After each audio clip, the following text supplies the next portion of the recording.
What if Tyrion Lannister was fostered by Ned Stark? What if a single letter, sealed in Lannister crimson and delivered in the tired months after a war, could bend the shape of a kingdom?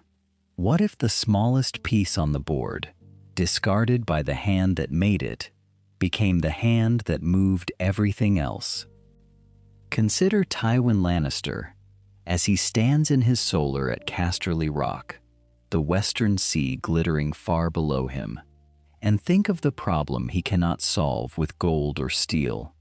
His son, his second son, the one who took his wife from him in the birthing bed and gave him nothing in return but a body he cannot bear to look upon. Tywin does not think of the boy as a boy. He thinks of him as a wound that will not close, a mark upon the golden name he has spent his life polishing to a hard and merciless shine. To kill the child would invite whispers. To keep him idle at the rock would invite mockery. Neither serves. And Tywin Lannister has never in his life accepted a choice between two losses when patience might yet offer a third path. Then comes the letter from the Eyrie. Jon Arryn, the old falcon, ever the peacemaker, writes with the delicate phrasing of a man who has spent decades keeping proud lords from each other's throats. He speaks of fostering. He speaks of binding the great houses closer after the blood of rebellion, of sending sons to be raised beneath the roofs of former rivals, that old grievances might soften into new loyalties. It is diplomacy dressed as sentiment. And to Tywin, reading it by the light of a single candle, it is something more. It is a door. He sees the whole design at once, the way a general sees a battlefield before the first horn sounds. Send the dwarf north. Send him under the banner of honor, of alliance, of reconciliation with the man who now rules the largest kingdom in the realm. Let Eddard Stark keep him. Let the cold and the distance do what Tywin's own hand will not. The shame becomes a gift. The burden becomes a gesture of statesmanship. He does not smile, for Tywin Lannister does not smile at his own cleverness. He simply calls for a maester and a raven, and he dictates his offer to Winterfell in words so measured, so gracious, that no lord in Westeros could read them and find insult. The raven flies north, and in Winterfell, where the snow comes early, and the stones remember every dead man who ever bore the Stark name, Eddard Stark reads the letter twice and sets it down as though it were something that might bite him. He is a man freshly home from war, carrying a secret bundled in his arms and hidden in his heart, a babe whose true name he will not speak even to his wife. He is a man who saw what Lannister swords did in the Red Keep, who looked upon the wrapped bodies of Elia Martell and her children, and swore he would not soon forget. And now the man who ordered those deaths offers him a son to raise as his own ward. Catelyn does not hesitate. She speaks against it with the sharp clarity of a woman who understands slights and honor better than most, who knows that the North will watch what Ned Stark takes into his hall. A Lannister child, she says, so soon after the murders in King's Landing, is not a bond. It is a mockery. It is Tywin testing how far the Warden of the North will bend. Ned turns it over the way he turns over everything, slowly, weighing not what he wants, but what is right. The boy is 11, he says at last. A boy cannot answer for the sins of his father, and to refuse would be to strike at the West needlessly, to make an enemy where a war has only just been closed. He does not want the child, but he will not punish a child for crimes the child did not commit. That distinction, small and stubborn, is the whole of Eddard Stark. So the boy comes north. Tyrion Lannister arrives at the gates of Winterfell, wary as a cornered thing, sharp of tongue and sharper of eye, a child who has learned already that the world laughs before it strikes. He expects cruelty. He has packed his wit like armor, ready to wound before he can be wounded. Instead, he finds quarters prepared, a tutor assigned, and the Lord of Winterfell regarding him with a coolness that is neither warmth nor scorn, but something harder to read: fairness. The boy does not know what to do with fairness. He has never been given it. On his first evening in the Great Hall, he tests the ground beneath him the only way he knows how. He makes a jest, barbed and clever, about kinslayers and the swords that made orphans in the South. He watches for the flush of anger, the raised hand, the confirmation that these northern wolves are as brutal as their reputation. Ned Stark does not strike him. Ned Stark does not raise his voice. He simply looks at the boy for a long moment across the fire, and then he tells him, quietly, that in the North, a man earns his place, and that a sharp tongue buys nothing but the coldness of the men who hear it. He says nothing more. He does not need to. And Tyrion, who came expecting a cage, finds himself instead measured, weighed, and, for the first time in his life, given the chance to prove he is worth more than the shape of his body. He does not sleep that night. What if a boy who had learned to expect only two responses to his presence, mockery or pity, found himself instead in a place where neither was offered? The morning after that first supper, Tyrion Lannister rises before the household stirs, and he does what he has always done when the ground beneath him feels uncertain. He goes looking for knowledge. He finds it in a tower he had marked already from the courtyard, a place where the light of the north falls thin and gray through narrow windows, and where the smell of old vellum and tallow and dust hangs in the cold air like incense in a sept. Winterfell's library is not the equal of Casterly Rock's. He knows this within moments, walking the shelves with his short fingers trailing along the spines. But it is enough. It is more than enough. And in its quiet he begins, slowly, to build a life. If you're enjoying this alternate history of Westeros so far, please consider subscribing, because I upload new stories every single day. Now let's continue with the story. The clash comes quickly, as such things do. Maester Luwin is a careful man, a man who counts his stores and knows to the last cask how much wine remains in the cellars beneath the great keep. He notices the boy's thirst for both the books and the cups, and he does not approve of either indulgence in one so young. There are words between them. Luwin speaks of moderation, of the duties of a ward, of the impropriety of a Lannister child sitting alone among the histories of the first men, with a flagon at his elbow. Tyrion answers as he always answers, cleverly, cuttingly, with the practiced venom of one who has never expected to win a fair fight, and so has learned to win an unfair one. But Ned Stark intervenes, and he does not intervene the way Tyrion expects. He does not forbid. He does not lecture. He offers a bargain. The boy may have the run of the shelves, every scroll and every tome, on one condition: he is to teach. Rob first, in letters and in sums, and later the others as they come of age. The Lord of Winterfell weighs the arrangement. With the same fairness he weighs everything, and Tyrion understands, dimly at first, and then with a sudden startling clarity, that he is being made useful, not tolerated, not endured, useful. It is a sensation so unfamiliar that he does not know its name. Catelyn Stark names it for him, though not kindly. She keeps her distance from the dwarf with a precision that never softens, and the coldness she offers is not the honest chill of her husband, but something sharper, something rooted in a grief he can only guess at.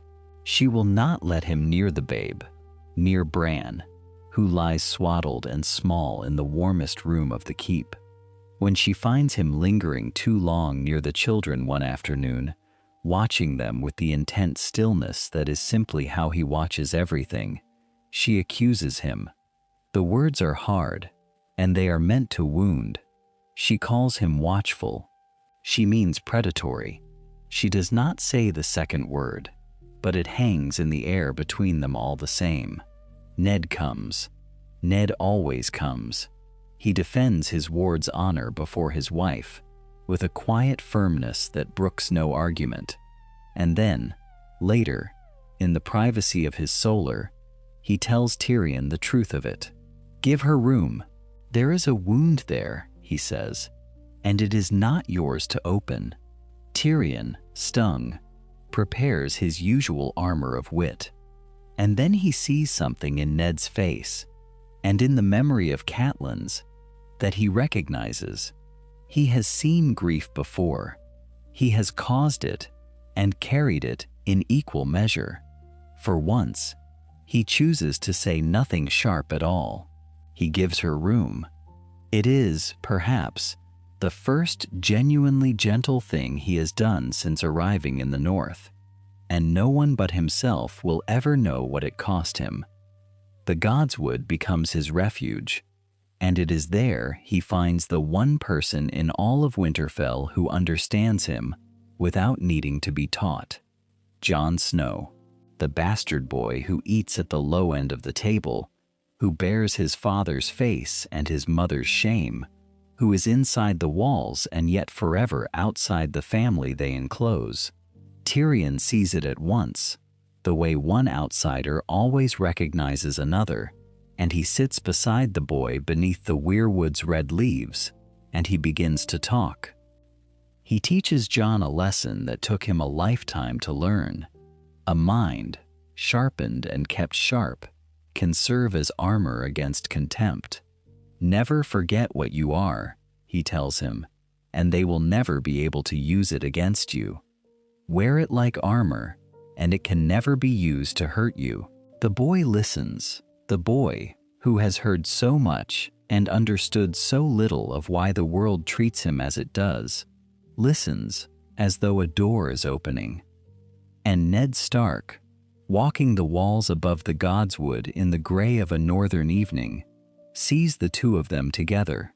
His son who is not quite his son, his ward who is not quite his blood. He watches the dwarf grow gentler in the honesty of the cold, and he says nothing. He only watches, and in his silence, he begins to consider what such a friendship, allowed to grow, might one day mean. What if a letter could be a weapon? Not a blade, not poison, but folded parchment sealed in crimson wax, carrying across 1,000 miles the weight of a father's judgment. Tywin Lannister understands this better than any man alive. And so the letters come, infrequent and cold, each one a test disguised as correspondence, each one measuring whether the North has broken the son he sent away or forged him into something of use. The first arrives in the deep of winter's threshold, and it asks nothing directly. That is Tywin's method. He does not ask whether Tyrion has been humbled. He does not ask whether the boy still drinks, still whores, still shames the name he was given. He inquires only after the health of Lord Stark and the state of the roads. And beneath these pleasantries lies the true question, the question Tywin will never write, and Tyrion will always read. What are you worth now? Tyrion answers the way a clever man answers a trap. He does not defend himself. He does not plead. Instead, he writes of grain. He writes of the granary records at Winterfell, which he has found in a state of chaos, and reorganized with a precision that would please even the Lord of Casterly Rock. He writes of the grain trade with White Harbor, of how he has restructured the accounting so that the North sells its surplus at a better price than it has seen in a generation.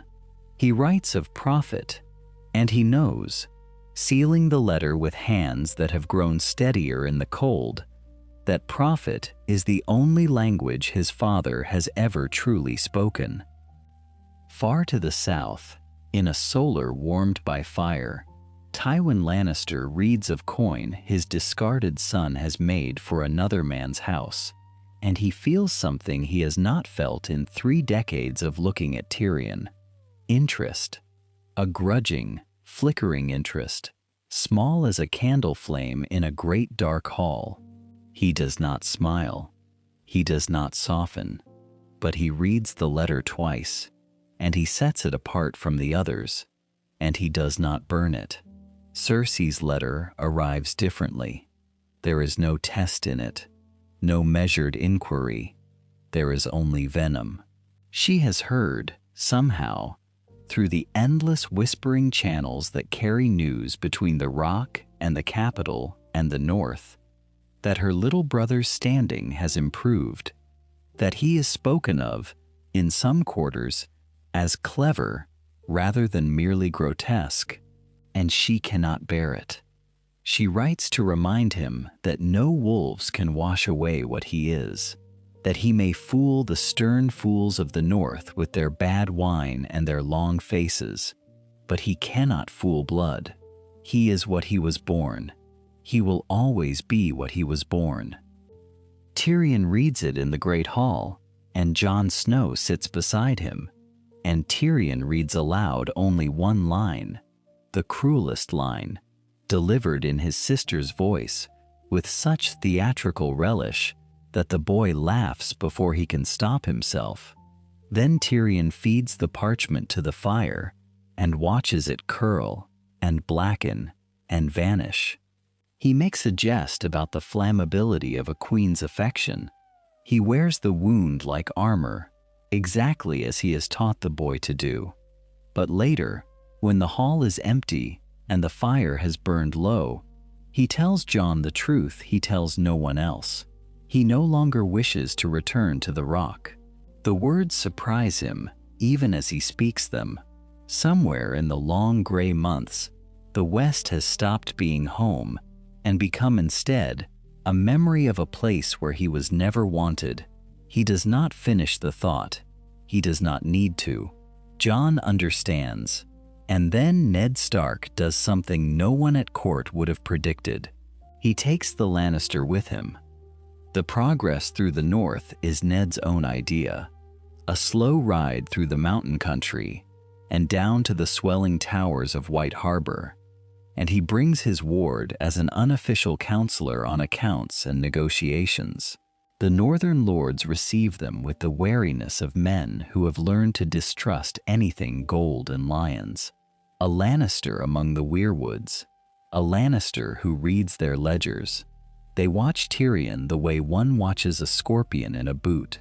Then comes the grain dispute. 2 houses, both proud, both stubborn, both convinced they are owed what the other holds. The quarrel has festered for a season and threatens to become blood.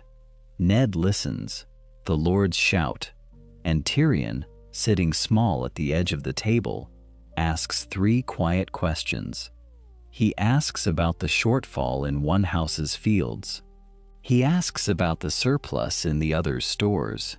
He asks what each would sacrifice to avoid a winter of hunger. And from these answers he shapes a compromise so shrewd, so balanced, that both lords leave believing they have won. The skepticism does not vanish, but it shifts. The northern lords look at the dwarf now with something closer to respect, wary and grudging, the respect one gives a sharp tool in a rough hand. And Ned Stark, riding out the next morning through the cold with his ward beside him, understands at last that this mind is a genuine asset, not a burden accepted out of duty, An asset. He turns the thought over as the road narrows, and he begins to wonder how far such a mind might carry him. What if the tool a man has spent years sharpening is suddenly demanded back by the hand that discarded it? What if the family who threw away a child comes riding north to inspect what someone else has made of him? The raven arrives on a gray morning, and its message is simple, and its consequences are anything but. King Robert rides for Winterfell. He brings his court, his queen, his brood, and the whole apparatus of a crown in motion, and with him rides House Lannister. Winterfell does not so much prepare as convulse. Servants sweep chambers that have stood empty for years. Kitchens roar to life. The kennels are cleaned, the guest halls aired, the banners of the stag and the wolf raised side by side over gates that have never hosted a king. And through this churning household moves a young man who has grown into his strange proportions with a dignity no one expected, and who now feels the old dread crawling back into his bones. He finds Jon in the yard. The two have grown close, two outsiders in a house that made room for them both. Tyrion speaks the fear aloud because he can speak it nowhere else. He tells Jon that his family will come, and they will look at him, and they will measure how thoroughly the Starks have reshaped their unwanted peace. He tells Jon that he is afraid of being reclaimed, not loved, reclaimed, picked up again like a possession left behind, examined, and either kept or thrown away a second time. He does not finish the thought. He does not need to. Jon understands the arithmetic of belonging to people who do not want you. The royal column arrives in a haze of dust and horns and gold. And here the pattern bends. Jaime Lannister dismounts, finds his brother among the Stark household, and greets him with warmth that is entirely genuine and entirely unrehearsed. He had expected to find Tyrion tormented, diminished, a jest worn thin by years among strangers. Instead, he finds him respected. The surprise on Jaime's face is real, and beneath it, something like relief. The bond between the brothers was always the one true thing in the poisoned well of their house, and it survives the years and the miles intact. Cersei's contempt survives just as intact. She looks at her brother the way one looks at a stain that will not scrub out, and her disdain has not softened by a single degree. That night, at the great supper where wolf and stag and lion sit uneasily at one table, the queen sharpens her cruelty and aims it. She makes remarks about his stature, his mother's death, his purpose in the world, and Tyrion, who has spent years learning to fight with the only weapon he possesses, deflects each blow with wit so precise that the laughter around the table turns, quietly, against her. Ned Stark watches this. He says little. He measures the exchange as he measures everything, and he notes who wounds and who parries and who wins. Then King Robert, deep in his cups and loud with them, slams a hand upon the table and declares Tyrion the only clever Lannister worth a damn. The words land like a verdict. They are careless, drunken, half a joke, but they are also a coronation of a kind, spoken by a king before the whole assembled court, and they finish what the years in Winterfell began. Tyrion's loyalty, already drifting from the family that discarded him toward the family that raised him, settles now and sets. He belongs to the North. Whatever blood runs in his veins, his allegiance has chosen its home. But the visit carries within it an older, darker pattern, and patterns are stubborn things. There is a boy who climbs. Bran Stark scales the walls of Winterfell as easily as other children walk. And during the royal visit, he climbs where he should not. He climbs the broken tower, and within its ruined heights he sees what the queen and her golden brother have gone to great lengths to keep unseen. What follows, follows as it must. The boy falls. Here the divergence turns sharp. In another telling, the fall would have been discovered by chance, the suspicion scattered, the truth buried beneath 100 competing fears. But Tyrion Lannister knows Winterfell. He knows every corner of it, every shadowed passage, every place a child might climb, and every place a child might land. He knows the broken tower and the ground beneath it as intimately as any who have lived their whole lives within these walls. And so it is Tyrion who reaches the base of the tower first. It is Tyrion who finds the broken boy in the dirt. It is Tyrion who raises the alarm, his voice cracking across the yard, summoning help before the body has gone cold. This changes everything about what comes after. Suspicion, when it stirs, will not fall where it fell before. The dwarf is no distant Lannister to be blamed by association. He is the one who found the child, who called for aid, who knelt in the dirt beside a Stark boy and shouted for the maester. He is drawn into the mystery, not as a suspect, but as a protector, and he looks up from the fallen boy toward the tower above, and he begins, already, to wonder what Bran was doing so high, and what he might have seen. The boy does not wake, and the days that follow settle over Winterfell like a shroud drawn slow across a face. Bran lies in his bed, breathing but absent, and his mother refuses to leave his side. Catelyn Stark keeps her vigil through the long nights, her fingers raw from weaving. She does not eat. She does not sleep. She waits. And the castle waits with her, and grief hardens into a stillness that feels, to those who move through it, almost like the calm before a blade falls. And then the blade comes. Consider the arithmetic of an assassination. A man is paid. A man is armed. A man is told where to go and when. And he waits for a moment when the castle empties, when the lord and the household ride out to hunt, when a sick boy's mother might at last be coaxed from her post by those who love her. The cat's paw chooses his hour with care. He does not choose well enough, for there is a creature in that room he has not counted upon, a direwolf grown large and watchful. And when the man comes with fire in one hand and steel in the other, the wolf is upon him, for the scream has fully left Catelyn's throat. The struggle is brief and terrible.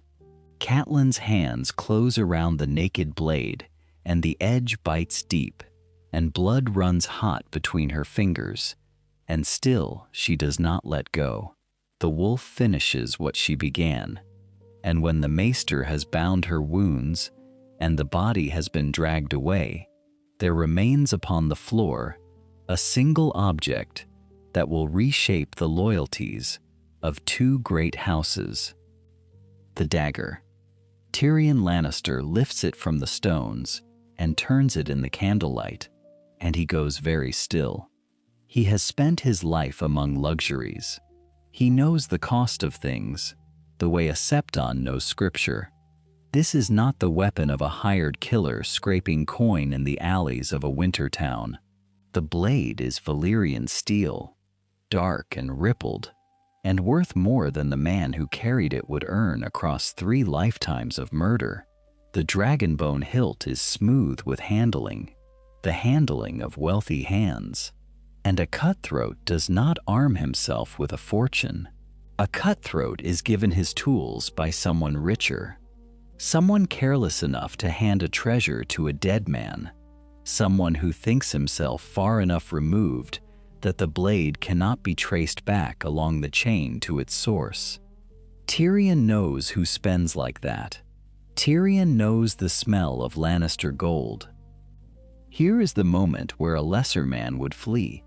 Here is the moment where blood would call to blood, where the dwarf might slip from Winterfell in the dark and ride south to warn his kin, might bury the dagger and hold his tongue and let the Starks chase shadows.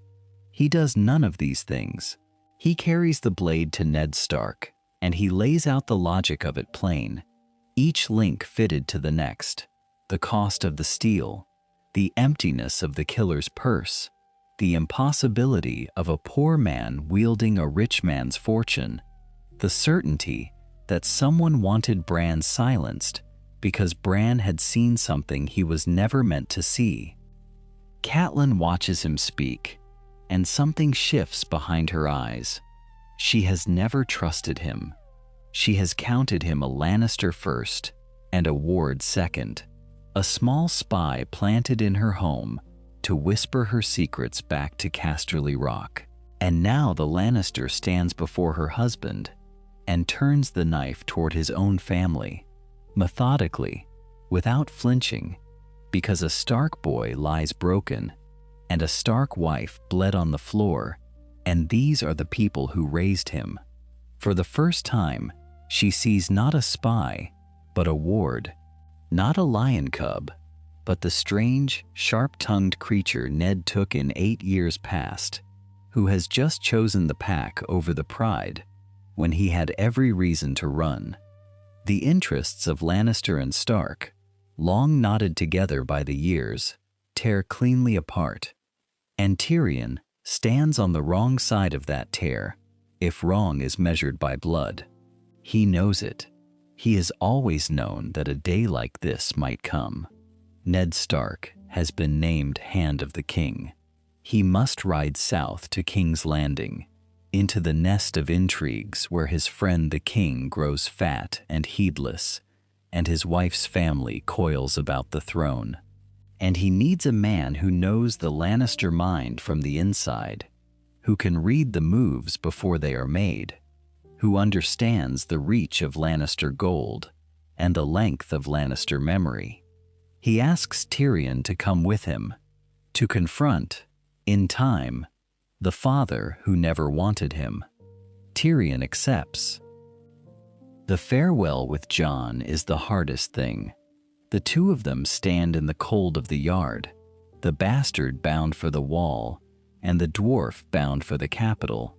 The closest thing either has had to a brother about to vanish into the far distances of a divided realm. They clasp hands. They promise letters. Tyrion says something that makes Jon almost laugh, and the sound of it dies quickly in the gray morning air. And then the horses are ready, and the road unspools southward, and there is nothing left to do but ride toward the lions with a Stark at his side, and a Valyrian blade wrapped tight in his saddlebag. King's Landing is a different kind of cold than the north. It is a warmth that hides a chill beneath, a city of smiling faces and softened voices, where the most dangerous men are the ones who bow lowest, and the most honest words are the ones never spoken aloud. Ned Stark rides through its gates as a wolf accustomed to open ground, to fields where an enemy could be seen from a distance, and he does not yet understand that the ground here shifts beneath every step, that the walls have ears and the shadows have masters. He is a man who has come to a game he does not know how to play, but he has brought with him a piece that does. Tyrion Lannister understands this city the way a physician understands a fever. He knows the courtiers by their debts, the counselors by their ambitions, the servants by the coin that turns their loyalty from one hand to another. On the first night, in the quiet of the Tower of the Hand, he lays it out for Ned with a patience that borders on tenderness. He speaks of Petyr Baelish, who smiles like a friend and lies like breathing, whose ledgers make gold appear from nothing, and whose true loyalty belongs to no one but himself. He speaks of Varys, the spider, whose whispers reach every chamber, whose motives are wrapped in so many layers that even Tyrion cannot see the center. Trust neither, he says. Use both. Believe neither entirely, and never let either believe he has your ear. Ned listens.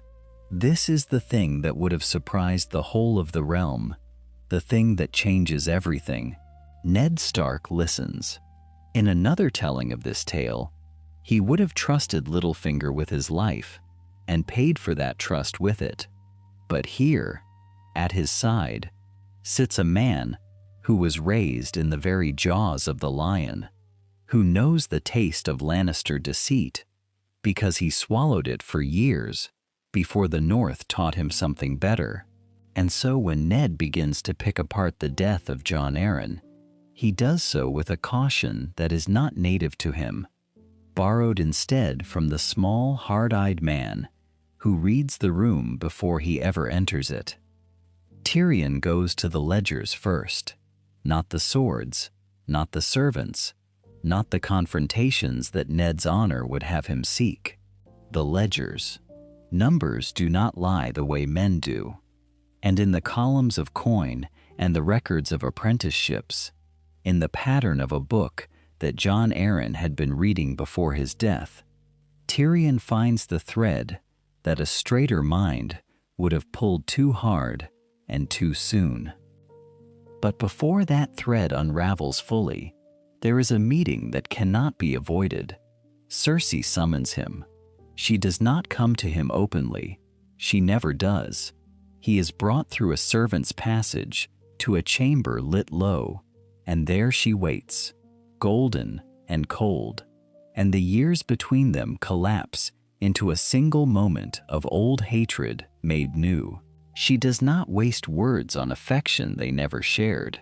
She tells him he is a Lannister, that the blood in his veins is Tywin's whether he wills it or not, that the North has poisoned him with foolish notions of a family that would never truly claim a dwarf as their own.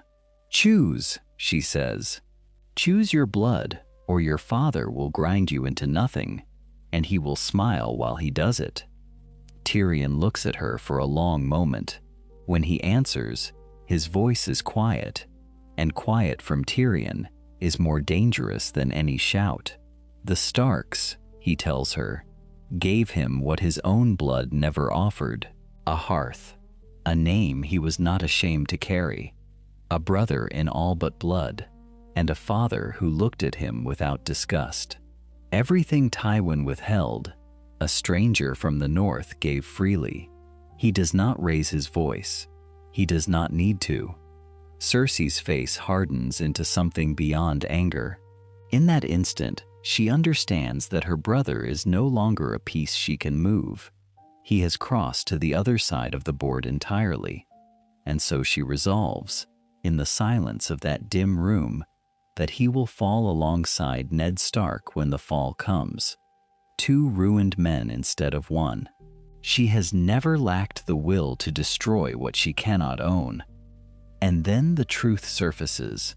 It comes not in a single blinding flash, but in the slow accumulation of proof, the way a rising tide reveals the shape of stones long hidden. The children are not the kings. Their gold is the gold of the lion, not the black of the stag, and the pattern holds through generations, unbroken, undeniable. Ned sees it, and his hand tightens, and every instinct he possesses rises up to demand that he confront the queen with what he knows, that he lay the truth bare, because the truth is what an honest man owes the world. Tyrion catches his wrist before he can rise. No, he says, not yet, not like this. To speak now is to hand Cersei the knife she will use on both of them. Patience, my lord, secrecy. Let them believe we are blind a little longer. And Ned looks down at the smaller man, torn between the honor that has defined his whole life and the counsel of the only man in this city who has never once lied to him. He does not answer, not yet. What if the hunt that killed a king had been a beginning rather than an end? What if the boar's tusk, driven deep into the royal gut on a wine-soaked morning in the Kingswood, had opened not merely a wound but a window, a narrow span of days in which a clever man might rearrange the pieces before his enemies understood the board had changed at all? The riders come at a gallop, and the news comes with them. Robert is dying. The great stag is brought back to the Red Keep, pale and gray. His belly a ruin the maesters can only pack and pray over, milk of the poppy flowing thick through his final hours. In the world that was, this was the moment Eddard Stark stood alone, armored in nothing but his honor, and honor proved a poor sort of steel.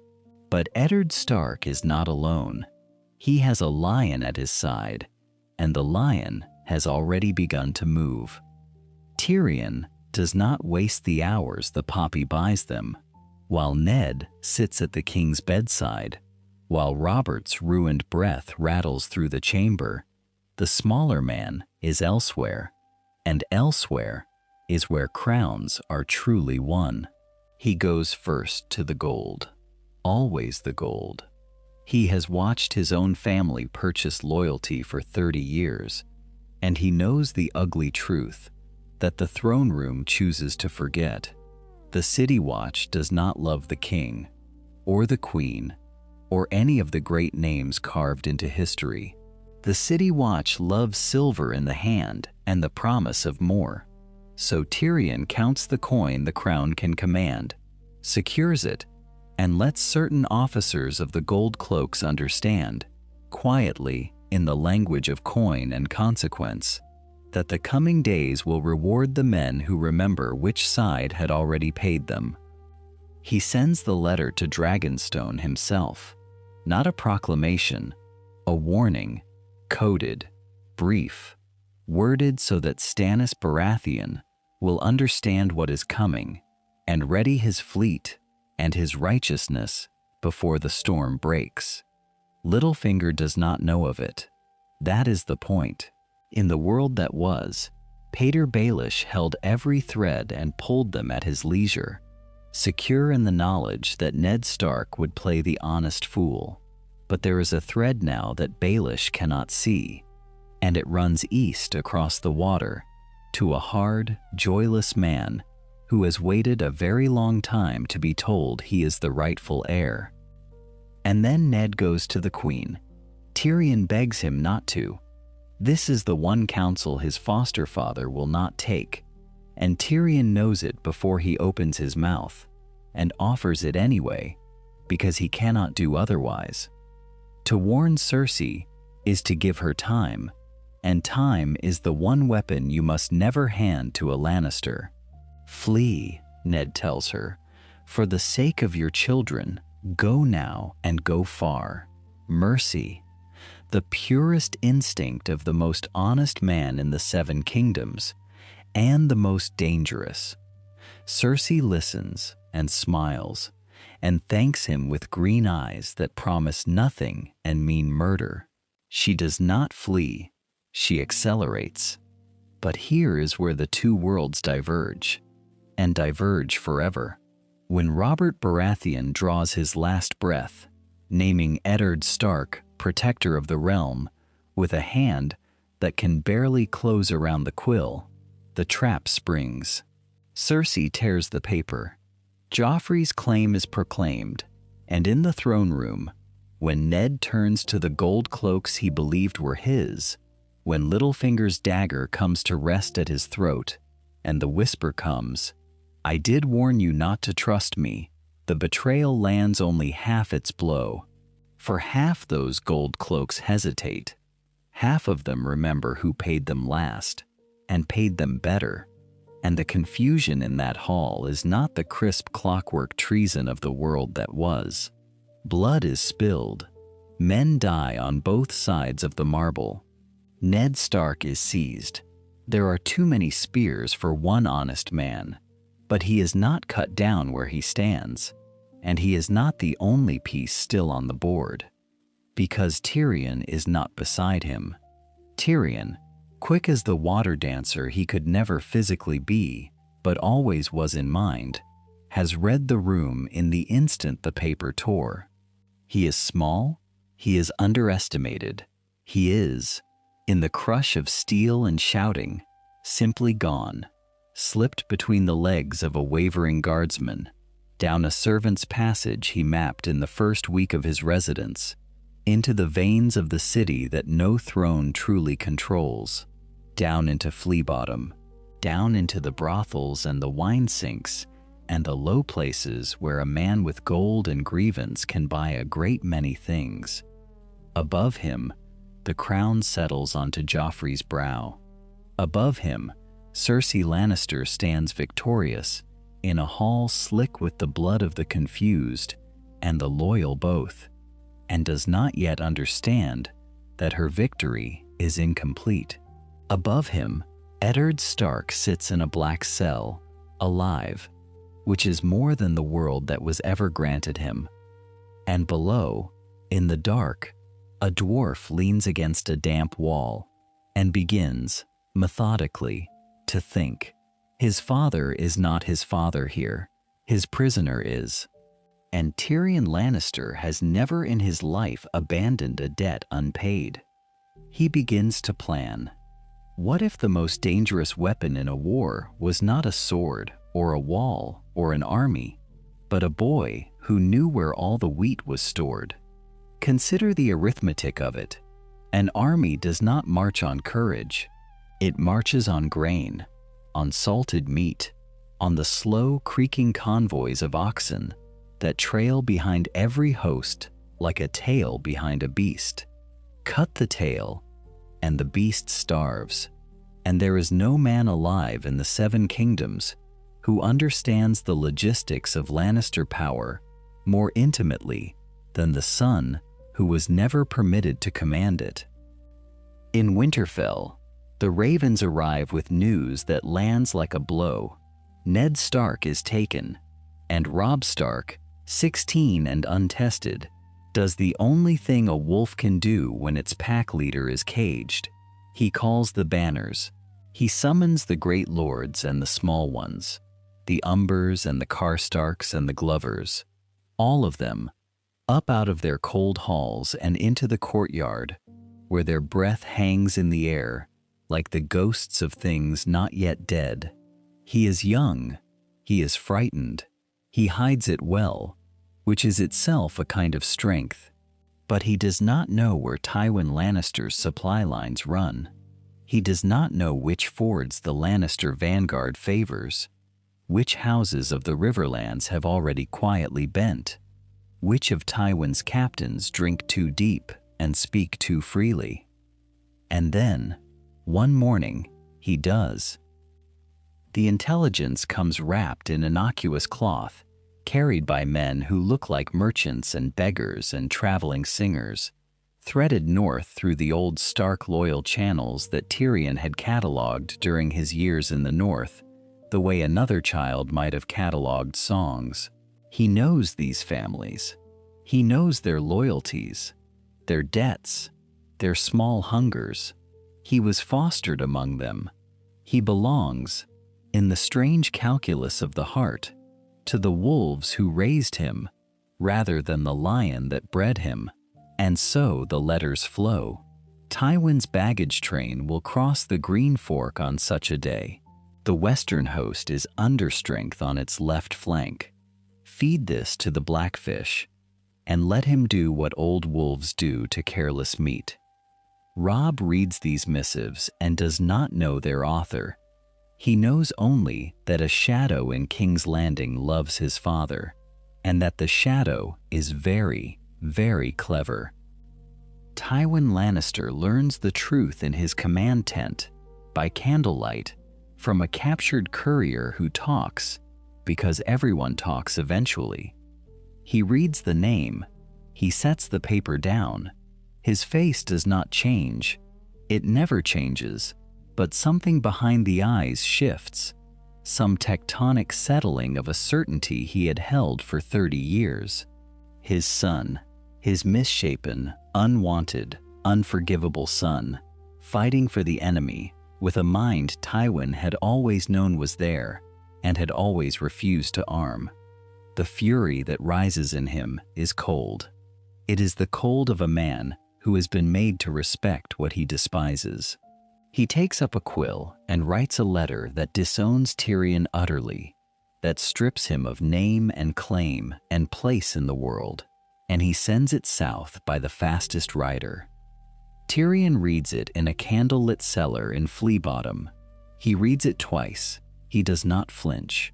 He folds it carefully and holds it to the flame, and watches his father's hand blacken and curl. A disinheritance is only meaningful if one desired the inheritance.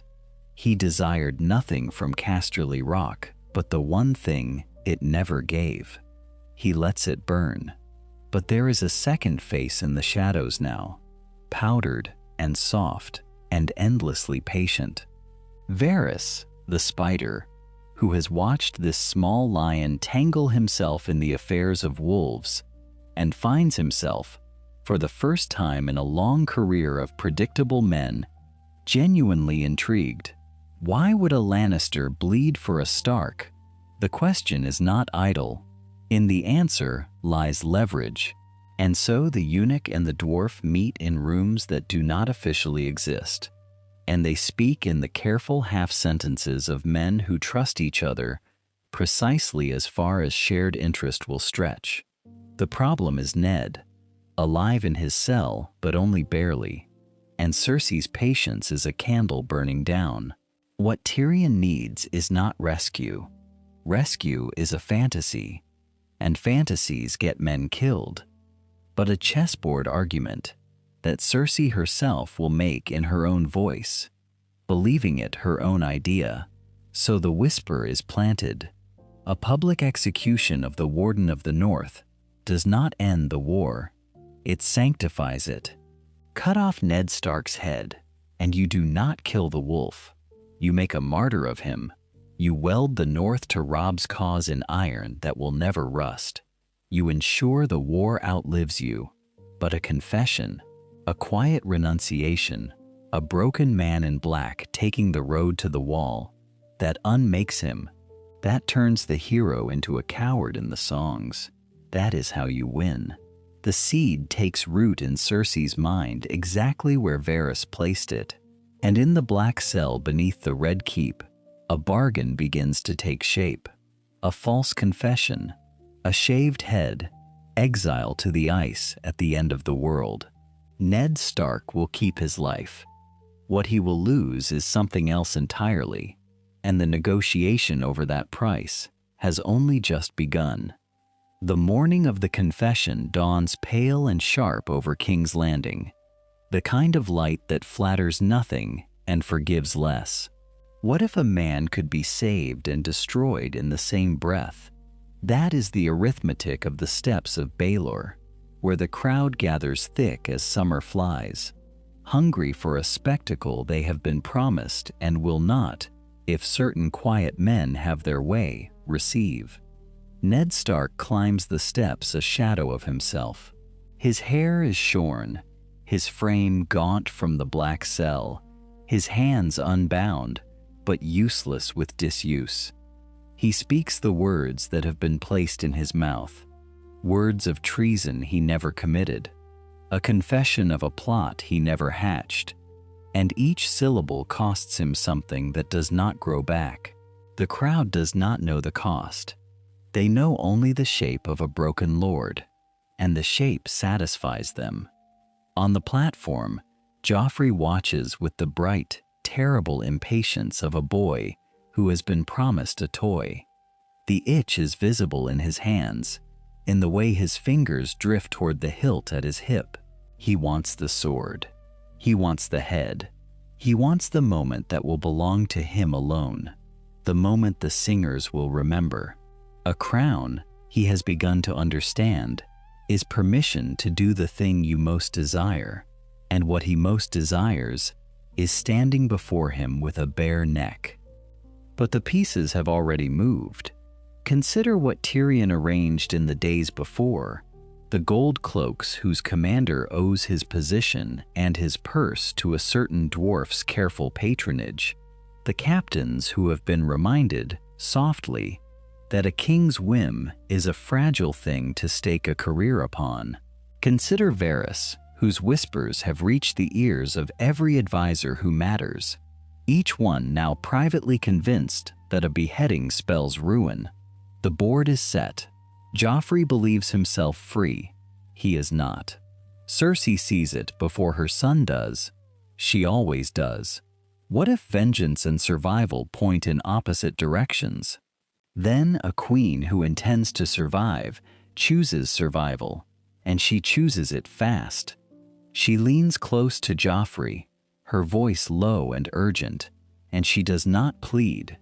Pleading is for the weak, and she is teaching her son a lesson in his own tongue. She commands. The confession stands. The mercy holds. Ned Stark takes the black. Joffrey's face curdles, but even a king in his own mind understands, dimly, that the men around him have gone still in a way that is not obedience, but calculation. And calculation is the one thing that frightens a boy who has never had to calculate anything. He yields. He does not know he yields.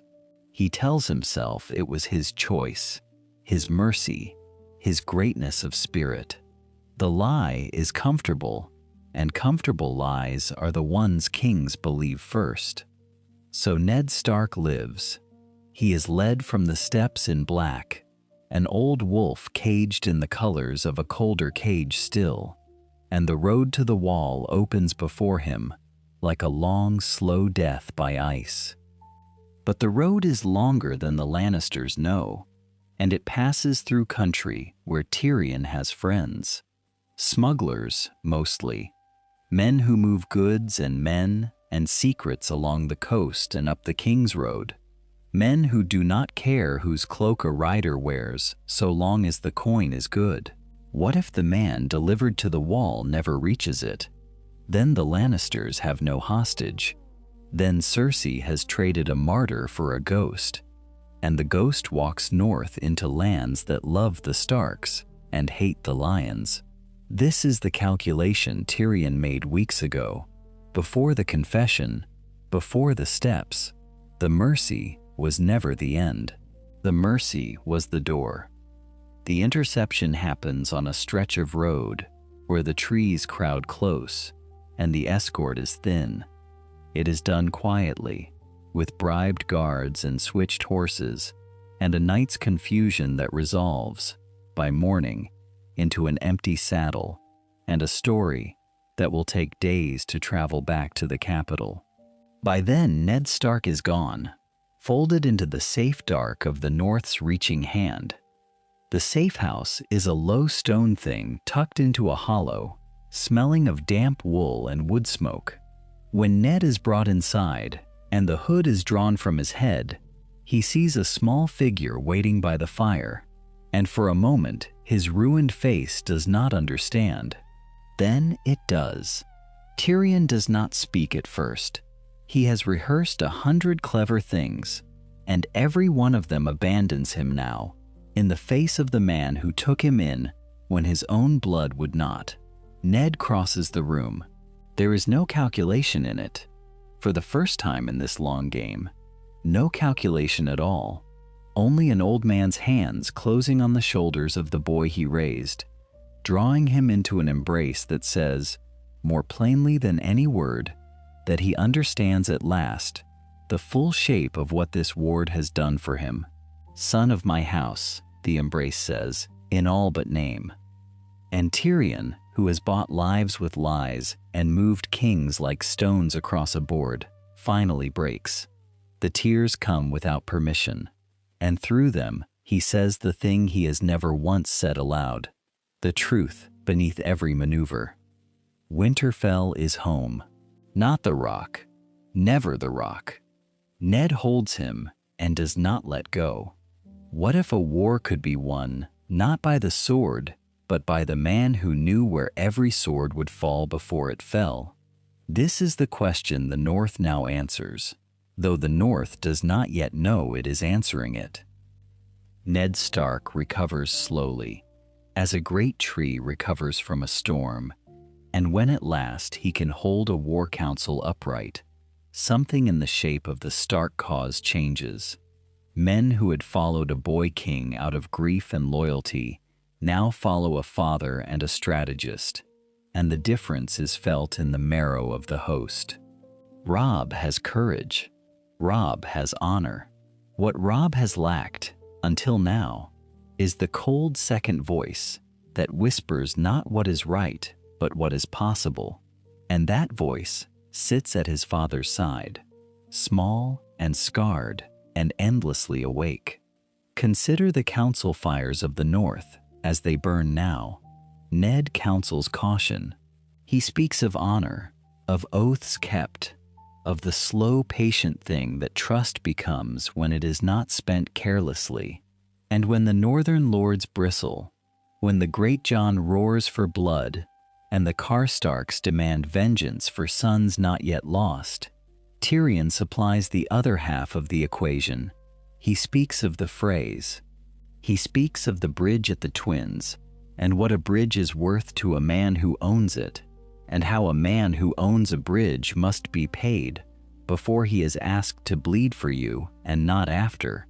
He speaks of the Karstark grievance before it can curdle into mutiny, spending words to buy patience the way another man might spend gold. The great error of the war. The daughters left as hostages, the marriage pact used as a leash, the slow rot that in another telling would poison the northern host from within. This error is seen before it is made. Free the girls first, Tyrion says. Free Sansa. Free Arya if she can be found. Everything else is negotiation, but the girls are the leash around Robb's throat, and no man fights well with a leash around his throat. So the letters begin, not to Tywin, not to Cersei, to Jaime. Understand what Tyrion is doing here, because it is the cleverest thing he has yet done. He does not write to power. He writes to love. He writes to the one Lannister who ever showed him kindness, the golden brother who called him little brother and meant it, and he writes not as an enemy, but as blood. The letters cross the war lines, folded small and carried by men who do not know what they carry. Jaime reads them by candlelight in a captor's tent, or in a Lannister camp, or in whatever cell or command his fortunes have delivered him to, and he reads his brother's hand, and something in him that has been sleeping wakes. Jaime is tired. This is the thing Tyrion has counted on. Tired of Cersei's madness, tired of the whispers of the boy on the throne, tired of a cause that has curdled from duty into something he no longer recognizes. And when his brother writes to him of a prisoner exchange, Sansa Stark for Lannister men of value, the marriage pact dissolved, honor preserved on both sides, Jaime finds that he wants to say yes, not for strategy, for the simple relief of doing one clean thing in a war that has been nothing but filth. The exchange is arranged in stages, quietly, on a narrow road where too many men cannot come at once. Sansa Stark is returned to her family. The leash falls from Robb's throat, and somewhere in a red keep, Cersei will learn of it too late to stop it, and will understand, with a cold and dawning fury, that her own brothers have moved against her design. But it is in the highest solar of the Lannister position that the true weight of it lands. Tywin Lannister receives the reports and does not raise his voice. He never raises his voice. He reads the movements of the northern host, the freed daughters, the Frey bridge secured by terms rather than treachery, the Karstark grievance diffused, and he sees the hand behind it.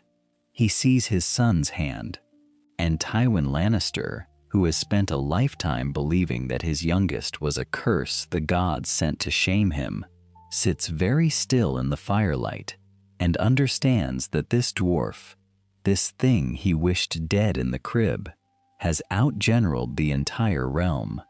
He cannot crush the North now. The position is too strong. He cannot trap it, because every trap he might set has already been anticipated by a mind that learned its cunning in his own house and turned it against him. The war of annihilation he intended is no longer possible. What remains is a war of terms, a negotiation, a stalemate that favors the North, architected by the one Lannister who is not, in his heart, a Lannister at all. Tywin sets down the letter. His hand does not shake. His pride wars with his reason, and his reason, as it always does, wins. He calls for parchment. He calls for a raven. And in the North, at a council fire, Ned Stark turns to the small figure beside him and says quietly that Tywin will come to the table now. Tyrion says nothing. He only watches the fire and waits for what he knows must come next.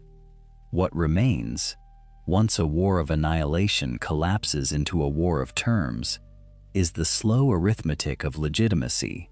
And legitimacy, in the days that follow, begins to move like weather across the Seven Kingdoms, gathering not around the boy on the Iron Throne, but around a grim, joyless man on a rock in the narrow sea. Stannis Baratheon has always possessed the truth. What he lacked was the means to make the realm hear it. Now the truth arrives ahead of him, carried on the wind, released with quiet precision by a man in the North who understands that a fact whispered too late is worthless, but a fact spoken at the exact moment of maximum consequence can topple a dynasty. The proof of Joffrey's bastardy does not shout. It does not need to.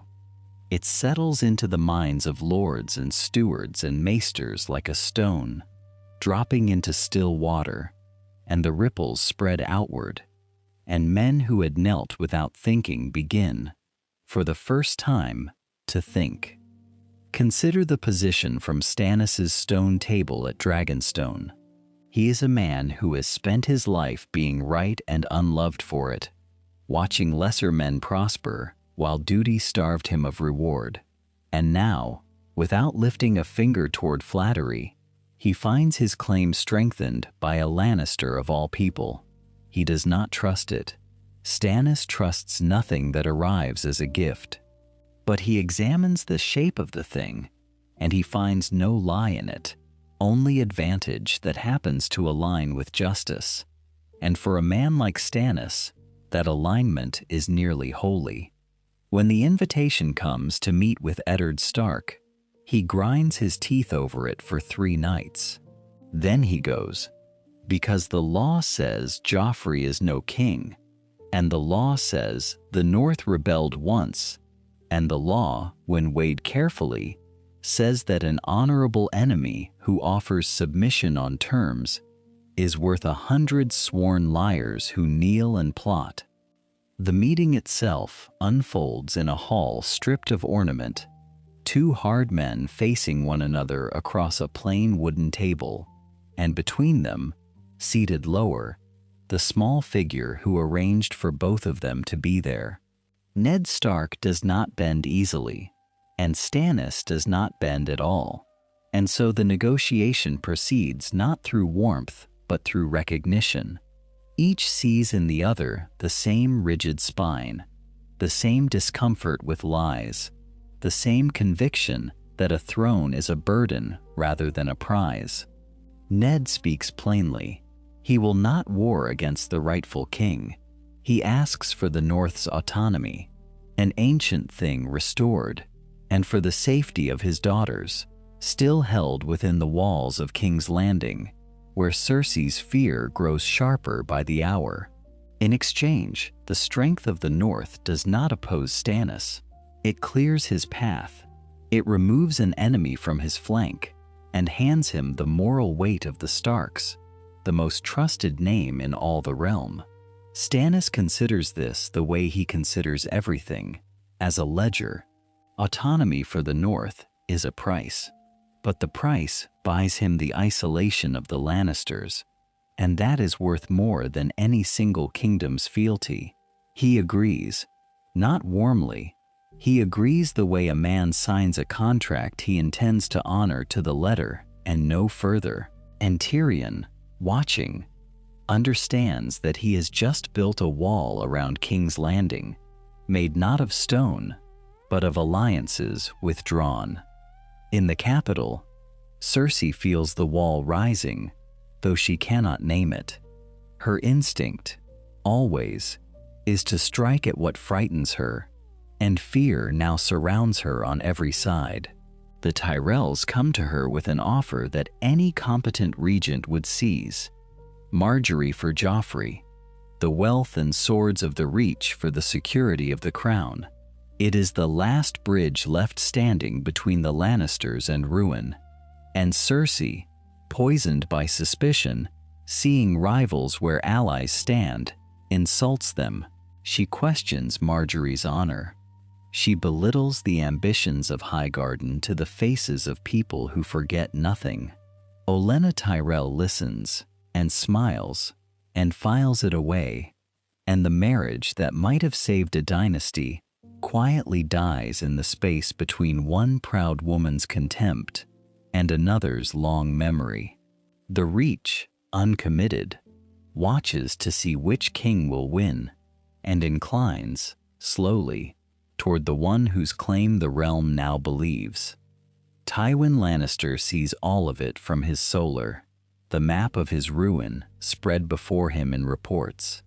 The treasury bled white by war, the Reach cooling, Stannis rising with the Starks behind him and the truth in his mouth.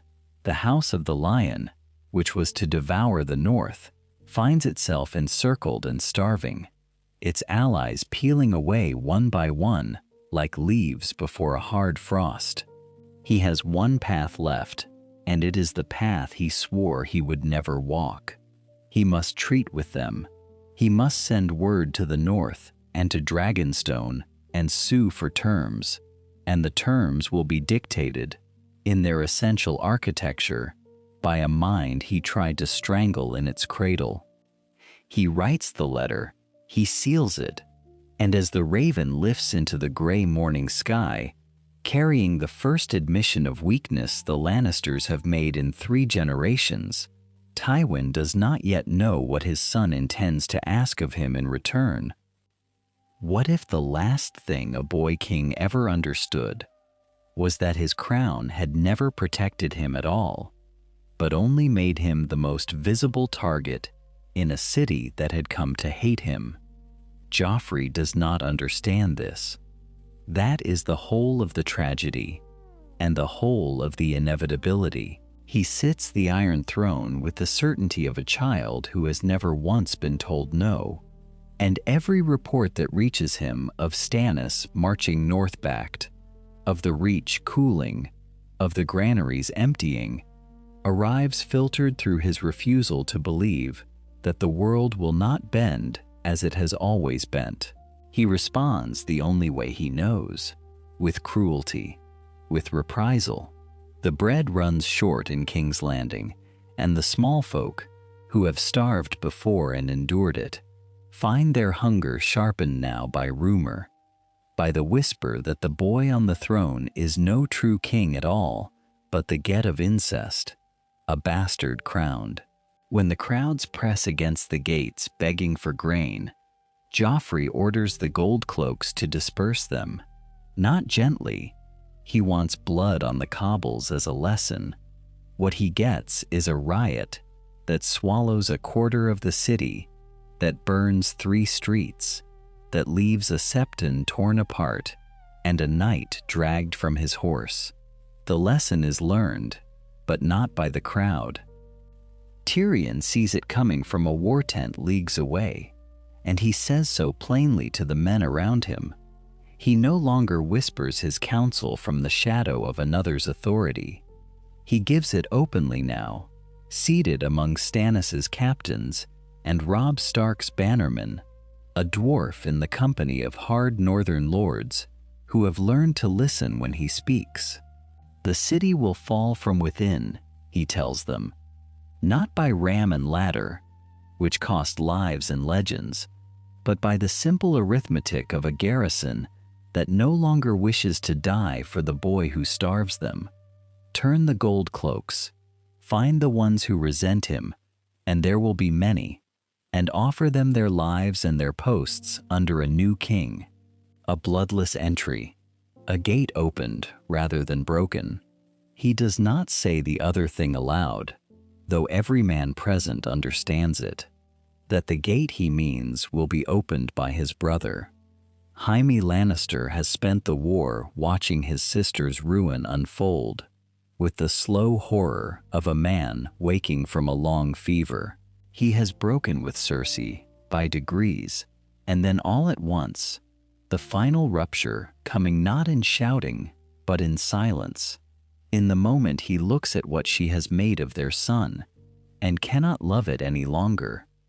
When Stannis's forces reach the walls, and the Lannister defense begins to fracture along the seams Tyrion identified weeks before, it is Jaime who makes the choice that ends the reign. He will not watch the city burn to preserve a throne built on a lie. He opens the gate.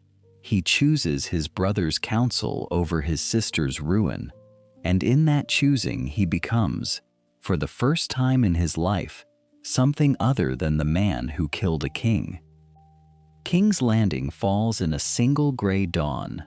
The northern levies pour through with discipline that surprises the Southron chroniclers, and the sellswords financed by the Iron Bank credit Tyrion negotiated hold the harbor before a single ship can flee. There is fighting, but not the burning slaughter that the songs would have wanted. Stannis takes the Red Keep. Joffrey is dragged from beneath a table in the throne room, still shrieking commands that no one obeys, and he is not killed. That is the crucial thing. That is the thing Tyrion fights for in the tribunal that follows. Kill him, and you make a martyr, he argues, standing before Stannis and the assembled lords with the weariness of a man who has already run this calculation to its end 100 times. A dead boy king becomes a cause. Every disaffected lord in the realm can rally to his ghost, but a living prisoner, a boy locked away where the world can see he was only ever a frightened child playing at tyranny, becomes nothing, becomes forgotten. The realm does not war for the forgotten. Stannis, who wanted blood, listens, because Stannis, above all men, respects the cold logic of consequence, and he yields. Joffrey is imprisoned. Cersei is taken and held apart, watched, her power reduced to the four walls of a well-guarded chamber.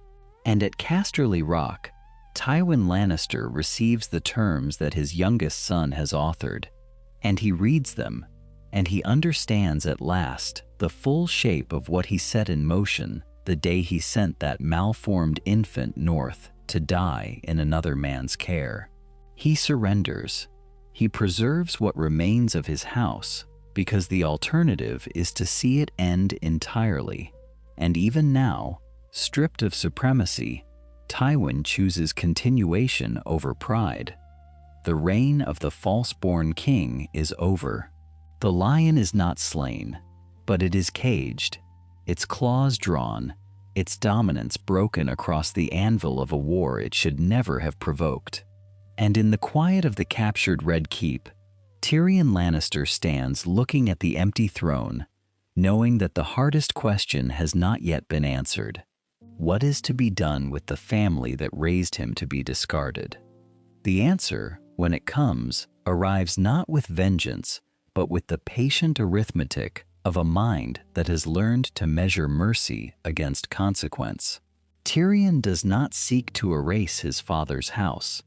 He calculates instead what the realm can bear, what a lasting peace requires, and what a man who has been raised in the halls of Winterfell has come to understand about the difference between justice and cruelty.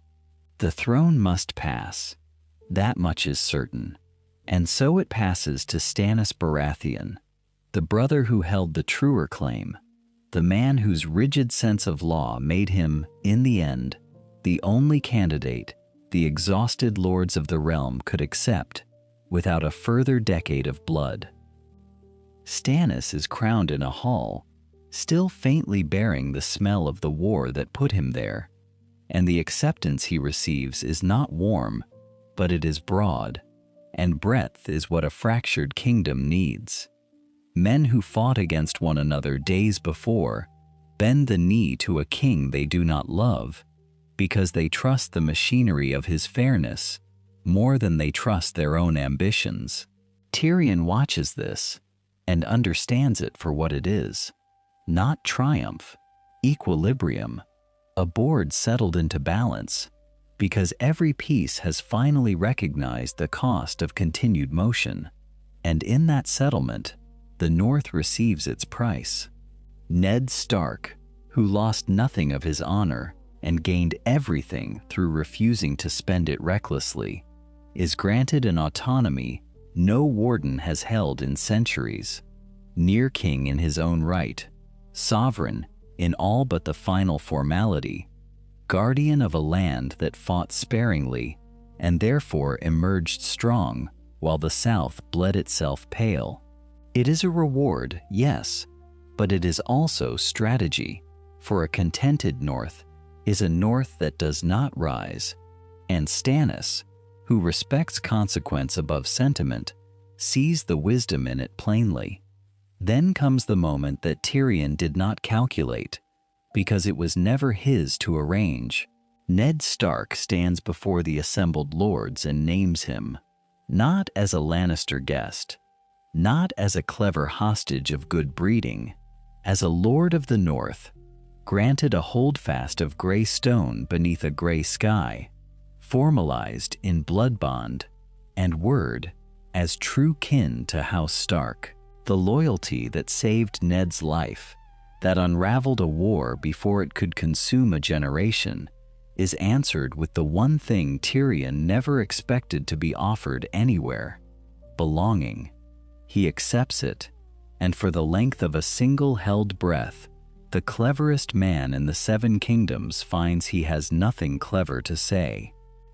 There remains one board still to be cleared. Tyrion goes to his father a final time, and Tywin receives him in a chamber stripped of its former grandeur, an old man now, diminished by defeat in a way that no wound ever could have managed. They regard one another across the cold distance that has always separated them. Tywin does not apologize, for such things are beyond his nature, but he says the words that Tyrion once would have crossed the world to hear. That of all his children, this despised and misshapen son proved the ablest. That the mind he tried to bury in the North had outmatched every plan he laid. It is a cold acknowledgement, offered without affection, and years earlier it might have broken something open in the boy who craved it. But the boy is gone. The man who stands here no longer requires his father's love, having found elsewhere the thing that love was meant to provide, and so he receives the words the way one receives a debt finally paid, without bitterness, without hunger. He inclines his head, and he turns, and he goes north, choosing Stark stone over Lannister gold for good, and Tywin watches him leave and understands, too late, precisely what he threw away. Years pass, and they pass gently. The North knows peace, and peace, unlike war, does not announce itself in songs. Jon returns from a shortened watch upon the wall, a season of duty rather than a lifetime of exile, come home to the family that never truly cast him out. Sansa grows into grace within safe walls. and Arya into wildness that no one tries to tame. And Bran, who fell and could not walk again, finds a purpose in knowledge and in memory that gives his stillness meaning. And Tyrion, honored lord and trusted counselor of an independent realm, moves among them as one of their own, his wit softened by contentment, his cleverness turned at last toward building rather than surviving. On a winter evening, when the snow falls slow and the fire burns low, two old men sit together in the great hall of Winterfell. Ned Stark, gray now and quiet, and Tyrion beside him, and between them, the comfortable silence of men who have shared a life. They speak, as old men do, of what has been, of a single choice made long ago, when a father in the south sent an unwanted boy north expecting him to wither, and a lord in the north took that boy in and raised him as a son. Neither of them can trace every thread that followed from it, but they know the shape of the thing: a war unfought, a realm unbroken, a darkness that never came. And in the warmth of the fire, with the great war spared, and the winter merely a season and not a doom, the two of them sit in peace, and the snow falls softly, and all is quiet, and all is well. And this brings us to the end of this alternate history. If you enjoyed exploring how events might have unfolded differently, I'd really appreciate it if you subscribe to the channel.